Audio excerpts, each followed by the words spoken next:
Welcome to do or die network. This is PC Reddy. ఈ problem ఏంటంటే speed and time సంబంధించిన problem. ఇట్లాంటి questions general గా మన ఎస్ఎస్సి సిజిఎల్ లో గానీ, SIPC లో గానీ, RRB group D, RRB NTPC లో గానీ వస్తున్నాయి. దీనికి సంబంధించిన ప్రాబ్లం చూద్దాము. ఒక మనిషి 45 kmph స్పీడ్ తో వెళ్తున్నాడు. టోటల్ డిస్టెన్స్ ఎంత కవర్ చేయాలంటే 98 కిలోమీటర్స్ డిస్టెన్స్ కవర్ చేయాలి. ఆయన ప్రతి 14 కిలోమీటర్లకు పోయినప్పుడు 9 మినిట్స్ అనేది రెస్ట్ తీసుకుంటున్నాడు. అలాంటప్పుడు total time taken to complete 98 kilometres అనేది మన ప్రాబ్లము. జనరల్ గా సపోజ్ ఈయన ఎక్కడ ఆగకుండా స్ట్రైట్ గా ఇక్కడ వరకు వచ్చిందనుకో ఎంత సమయం తీసుకుంటది? 98 kilometre by 49 kilometre per hour. 1 జా 2 జా అంటే 2 అవర్స్ టైం తీసుకుంటది. కానీ ఇతను ఎవ్రీ 14 కిలోమీటర్స్ కి 9 మినిట్స్ అనేది రెస్ట్ తీసుకుంటున్నాడు. అంటే ఏంటి? స్టార్ట్ అయిన కాంచెల్లి ఇది స్టార్టింగ్ 0 కిలోమీటర్, ఇది 98 కిలోమీటర్. అంటే ఈయన 14 కిలోమీటర్ దగ్గరకు వచ్చిన తర్వాత 9 మినిట్స్ తీసుకుంటాడు.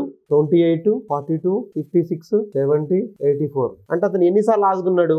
ఇక్కడ ఒక దగ్గర, ఇక్కడ ఒక దగ్గర, ఇక్కడ ఒక దగ్గర 2, 3, 4, 5, 6 సార్లు అతను వెయిట్ చేస్తున్నాడు. 6 సార్లు వెయిట్ చేస్తున్నాడు అంటే ఎంత?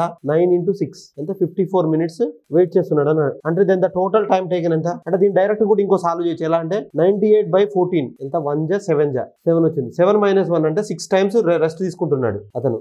9 into 6 కదా, 6 టైమ్స్ రెస్ట్ తీసుకుంటే 54 మినిట్స్ అంటే ఆల్రెడీ 2 అవర్స్ అది కదా కంటిన్యూగా వెళ్ళినప్పుడు. 2 అవర్స్ అంటే 120 minutes plus 54 minutes 4, 7, 1 174 minutes. Hence the 174 minutes he will take to complete the total distance of 98 kilometers. Thank you.